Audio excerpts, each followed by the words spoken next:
Salam penyu lovers. Pada video ini kita akan bahas kapan Pi Network Open Minute. Jawaban dari pertanyaan tersebut menjadi kesimpulan di akhir video ini. Yuk simak dengan seksama. Masing-masing kita tentu bisa menilainya pada akhir dari bahasan yang akan kita mulai. Fokus terlebih dahulu pada gagal paham Pi Network adalah penipuan. Ada istilah yang digunakan dan juga praktiknya yang bertentangan dengan dunia blockchain maupun kripto. Ya, wajarlah kalau banyak yang mengatakan bahwa Pi Network memang beda dari semua kripto yang ada di dunia ini. Dan itu banyak sekali diungkapkan dari para penggiat yang sudah sangat antusias dengan Pi yang bahkan digadang-gadang akan melampaui dari Bitcoin. Mari kita bahas satu persatu. Yang pertama, istilah mining Pi Network. Pi Network mengklaim bahwa mereka mempermudah cara mining kripto dengan hanya menggunakan handphone. Namun istilah mining di sini apa ya?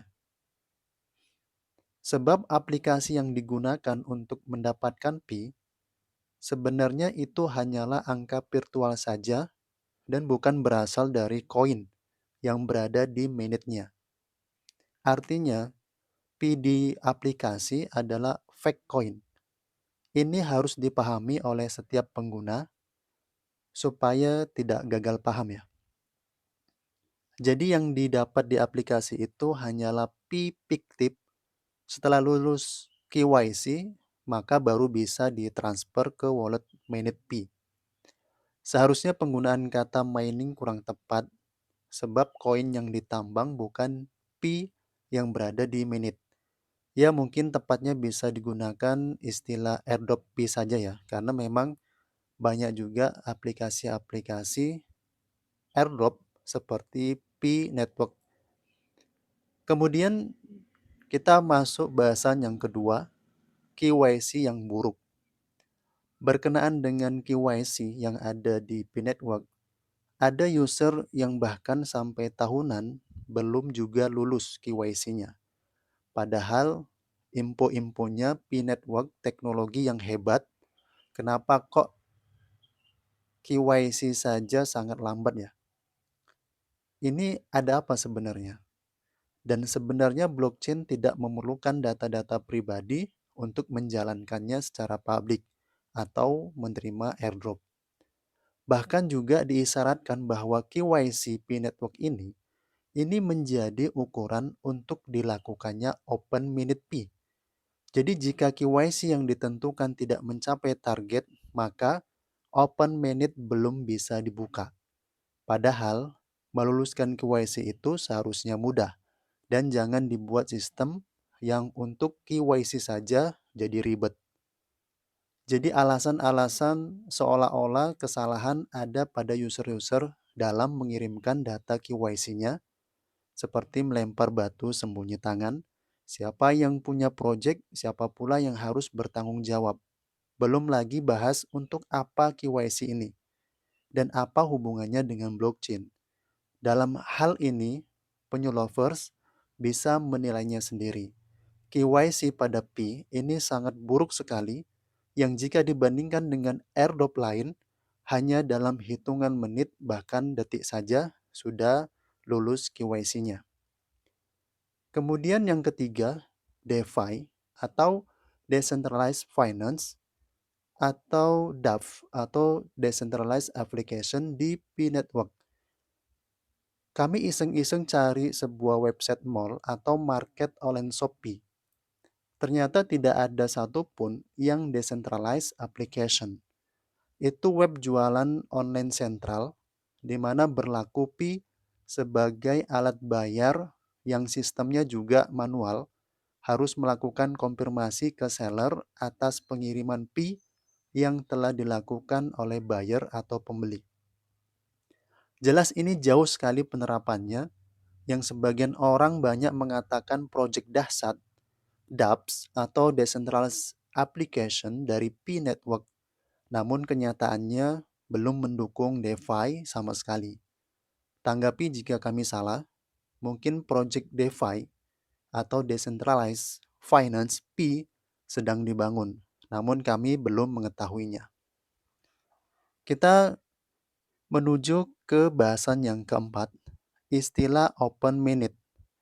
Minute atau Open Minute menjadi istilah yang membingungkan di kalangan pionir sebenarnya, sebab saat ini peer-to-peer atau P2P sudah bisa dilakukan. Sebenarnya hal tersebut sudah bisa dikatakan dengan Open Minute. Koin P yang di minute sudah bisa dikirim kemana-mana user yang dituju. Para pionir yang memiliki P di minute sudah bisa transaksi, baik itu jual ataupun beli ke sesama ataupun ke pengepul P. Kita masuk ke bahasan yang kelima, bahasan yang terakhir di video ini, yaitu harga peer-to-peer sudah berlaku pada P. Walau katanya belum open minute, ternyata jual beli P sudah diberlakukan oleh sebagian pihak. Bahkan P juga sudah digunakan untuk barter ke sebuah produk. Untuk harga P2P P itu diketahui dari pengepul kisaran 4.000 sampai 6.000 tergantung kesepakatannya, yang itu bisa kita temukan pada hari ini di berbagai grup-grup yang ada. Menurut tim penyu, harga tersebut sudah lumayan tinggi karena P di mainnet yang ada pada user sudah lumayan banyak, telah mencapai miliaran P.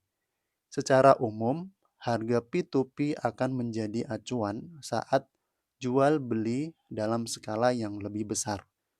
Kita gunakan saja istilah open minute, di mana koin yang berada di minute semakin banyak jumlahnya dibandingkan dengan jumlah saat ini.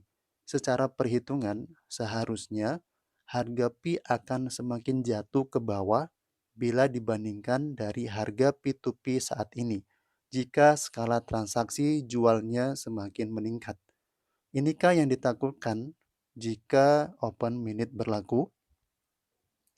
Menjawab kapan P Network Open Minute, mungkin saja tidak akan pernah, jika hal tersebut malah membuat kehancuran pada harga P dan hilangnya profit yang didapatkan oleh para pengembang. Banyak sekali analisa yang menyebutkan bahwa CT telah mendapatkan keuntungan baik dari data KYC maupun iklan. Kami sendiri berharap P Network berjalan sampai open minute, walau harga rendah tapi tetap punya nilai dan bermanfaat untuk para pionir yang selama ini sudah menunggu waktu yang cukup lama, dimulai dari tahun 2019. Bagaimana pula respon para pionir jika hingga akhir tahun 2024 atau awal 2025 belum juga open minute? Salam Ponyo Lover.